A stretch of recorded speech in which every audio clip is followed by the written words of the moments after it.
Hi అండి, ఎలా ఉన్నారు? Welcome to our channel. ఈ వీడియోలో మనం SAS ఓవర్వ్యూ గురించి మాట్లాడుకుందాం. ఇంకా వీడియో స్టార్ట్ చేసేద్దాం మరి.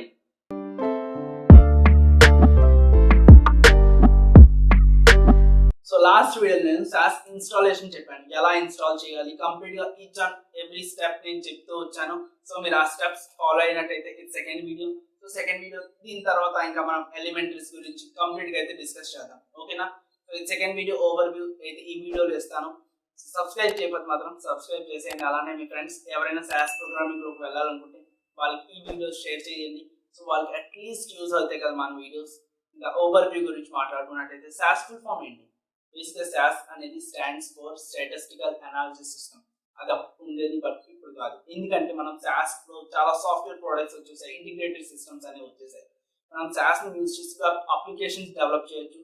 అలానే మనం SAS ని యూజ్ చేసి డేటా ఎంట్రీ చేయొచ్చు, రిట్రైవింగ్ చేయొచ్చు, స్టాటిస్టికల్ అండ్ మ్యాథమెటికల్ అనాలిసిస్ చేయొచ్చు, బిజినెస్ ఫోర్కాస్టింగ్ చేయొచ్చు, ఆపరేషన్ రీసెర్చ్ చేయొచ్చు, చాలా చేయొచ్చు అనమాట మనం SAS ప్రోగ్రామింగ్ యూజ్ చేసుకొని. సో ఇదనమాట. సో దీనిలో ఉన్న కాంపోనెంట్స్ గురించి మాట్లాడినట్టయితే ఫర్ స్టాటిస్టికల్ అనాలిసిస్ మనం స్టాట్ యూజ్ చేస్తాం, ఫర్ గ్రాఫ్ అనేది యూజ్ చేస్తాం, ఆపరేషన్ రీసెర్చ్ కోసం ఆర్ అనేది యూజ్ చేస్తాం. అలానే మనకి కనెక్ట్ ఉంటుంది, ఇన్సైట్స్ ఉంటాయి, చాలా ఉంటాయి అనమాట. సో త్రూఅవుట్ ద సిరీస్ మీకు కంప్లీట్ గా అర్థమైతే ఏమేమి యూజ్ చేస్తాం, ఎలా యూజ్ చేస్తాం అని కంప్లీట్ గా అయితే మీకు అవగాహన అయితే వచ్చేస్తుంది, ఓకేనా? అండ్ ఇప్పుడు SAS స్ట్రక్చర్ గురించి మాట్లాడుతున్నాం. బేసిక్ గా నిన్న ఏదైతే లాస్ట్ స్టెప్ లో చెప్పానో, లైక్ మనం SAS స్టూడియో ఓపెన్ అయిన తర్వాత ఒక వైట్ విండో ఓపెన్ అవుతుంది కదా, దానిలో మనకి 4 స్ట్రక్చర్స్ ఉంటాయి. లాగ్ ఫైల్ ఉంటుంది, అలానే మనకి ఎడిటర్ ఉంటుంది, ఎక్కడైతే మనం కోడ్ రాస్తాం, అవుట్పుట్ ఉంటుంది, అవుట్పుట్ రిజల్ట్ చూపించేది, అండ్ లాస్ట్ లో మనకి ఎక్స్ప్లోరర్ విండో అనేది ఉంటుంది, ఎక్కడైతే కంప్లీట్ మన ఫైల్స్ అన్ని ఉంటాయి కదా అదనమాట. సో మీకు ఇక్కడ స్క్రీన్ షాట్స్ వస్తే మీకు ఆల్రెడీ అర్థమైపోయి ఉంటుంది.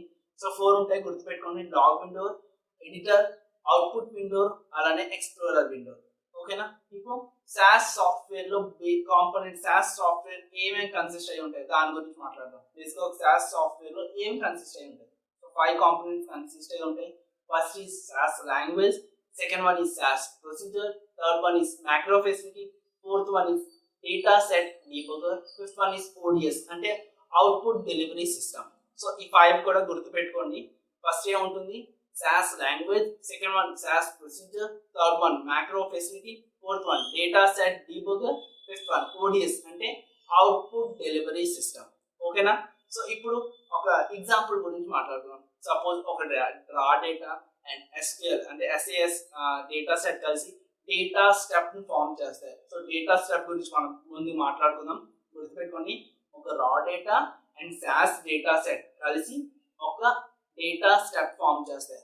ఆ డేటా స్టెప్ లో డేటా ప్రాసెసింగ్ అయ్యి ఆ తర్వాత మళ్ళీ ఏం ఫామ్ అవుతుంది? SAS డేటా సెట్ ఫామ్ అవుతుంది. సో ఈ SAS డేటా సెట్ తర్వాత ఏం చేస్తుంది? మళ్ళీ ప్రాక్ స్టెప్ ఫామ్ అవుతుంది అనమాట. లాస్ట్ లో మనకి రిపోర్ట్ జనరేట్ అవుతుంది. సో ఇదన్నమాట ప్రొసీజర్ SAS లో. సో గుర్తుపెట్టుకోండి, ఒక రా data and SAS data set కలిసి డేటా స్టెప్ ఫామ్ అవుతాయి. ఆ తర్వాత డేటా స్టెప్ ఏం ఫామ్ చేస్తుందంటే మళ్ళీ SAS డేటా సెట్ ఫామ్ చేస్తుంది. ఆ తర్వాత SAS డేటా సెట్ అనేది ప్రాక్ స్టెప్ ఫామ్ అవుతుంది. ప్రాక్ స్టెప్ అండ్ డేటా స్టెప్ గురించి ఇప్పుడు చెప్తాను, కొంచెం వెయిట్ చేయండి, ఓకే? ఆ తర్వాత ప్రాక్ స్టెప్ తర్వాత మనకి రిపోర్ట్స్ జనరేట్ అవుతాయి. సో ఆ రిపోర్ట్స్ మనకి యూజ్ అవుతాయి అనమాట, ఓకే? ఇప్పుడు డేటా స్టెప్ ఏంటి? బేసిక్గా డేటా స్టెప్ ఏంటంటే, డేటా స్టెప్ ఎలా ప్రాసెసింగ్ అవుతుందంటే SAS డేటా సెట్ ఏదైతే ఉందో దాన్ని ఇన్పుట్ గా తీసుకొని ఆ డేటా స్టెప్ అనేది ప్రాసెసింగ్ అవుతుంది. సో ఆ ఇన్పుట్ గా తీసుకునేది ఎలా అయినా ఉండొచ్చు, maybe consist of raw data or SAS data set. So ఇప్పుడు ఆల్రెడీ చెప్పాను కదా, SAS డేటా సెట్ అండ్ రా డేటా కలిసే మనకి ఏం ఫామ్ అయితే డేటా స్టెప్ అనేది ఫామ్ అవుతుంది. సో అదే నేను ఇప్పుడు చెప్తున్నా. బేసిక్గా ఎలా ఫామ్ అవుతుంది అంటే రా డేటాని తీసుకొని, లేదు అంటే SAS డేటా సెట్ ని యాజ్ ఎ ఇన్పుట్ గా తీసుకొని అది ఎగ్జిక్యూట్ అవుతుంది అనమాట. సో ప్రాసెసింగ్ అవుతుంది, ఓకేనా? అర్థమైందా? So it may be consist of raw data or SAS data sets or assignments అనమాట, ఓకే?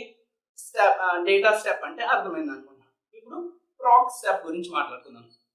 బేసిక్గా ప్రాక్ స్టెప్ ఏంటంటే ప్రొసీజర్స్ ఎగ్జిక్యూట్ చేస్తుంది. ఈ ప్రొసీజర్స్ ఎలా ఎగ్జిక్యూట్ చేస్తుంది? మళ్ళీ SAS డేటా సెట్ ఇన్పుట్ గా తీసుకునే ప్రొసీజర్స్ ఎగ్జిక్యూట్ చేస్తుంది. సో నేను ప్రీవియస్ గా ఒకటి చెప్పాను, ఐడియా ఉందా? రా data and SAS data set కలిసి ఏం ఫామ్ చేస్తాయి? డేటా స్టెప్ ఫామ్ చేస్తాయి. సో డేటా స్టెప్ ఫామ్ అయిన తర్వాత మళ్ళీ ఏం ఫామ్ అవుతుంది, SAS డేటా సెట్ ఫామ్ అవుతుంది. సో ఆ తర్వాత SAS డేటా సెట్ ఫామ్ అయిన తర్వాత ఏంటి, ప్రాక్ స్టెప్ కదా వస్తుంది. సో అదే ఇప్పుడు ప్రాక్ స్టెప్ లో చేసింది.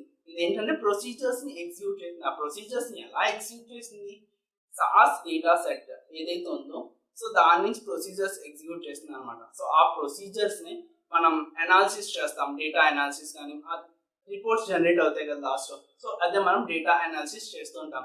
సో అదనమాట ప్రాక్ స్టెప్ అండ్ డేటా సెట్ గురించి. ఐ హోప్ అర్థమైంది అనుకుంటున్నా. సో ఇప్పుడు టేబుల్స్ గురించి మాట్లాడుకుందాం. బేసిక్ గా మనం ఎక్కడైనా డేటా టేబుల్స్ లో ఉంటుంది కదా. సో ఇప్పుడు టేబుల్స్ గురించి మాట్లాడుకుందాం. సో టేబుల్స్ లో మనకి ఏముంటాయి, రోస్ ఉంటాయి, కాలమ్స్ ఉంటాయి అండ్ వాల్యూస్ ఉంటాయి.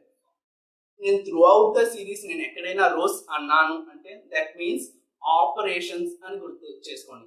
ఓకే, రోస్ ని మనం SAS లో ఆపరేషన్స్ అంటాం.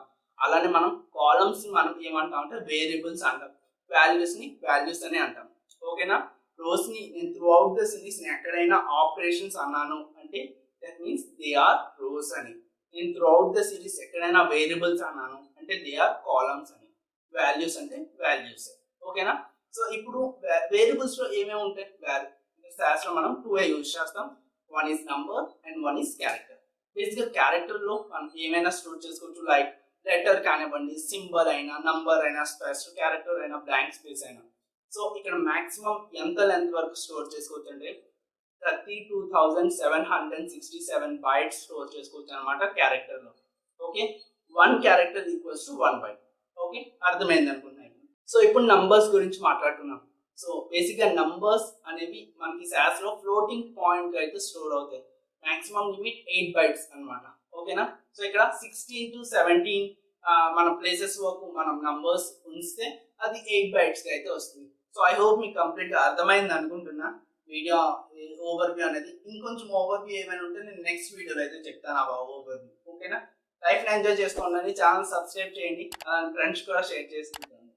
ఓకే, నెక్స్ట్ వీడియోలో ఇంకో ఇంట్రెస్టింగ్ టాపిక్ అయితే మీ ముందు ఉంటాను. అప్పుడు ఒక లైఫ్ ఎంజాయ్ చేస్తూ ఉండండి. Thank you so much for watching this video. Take care and good bye.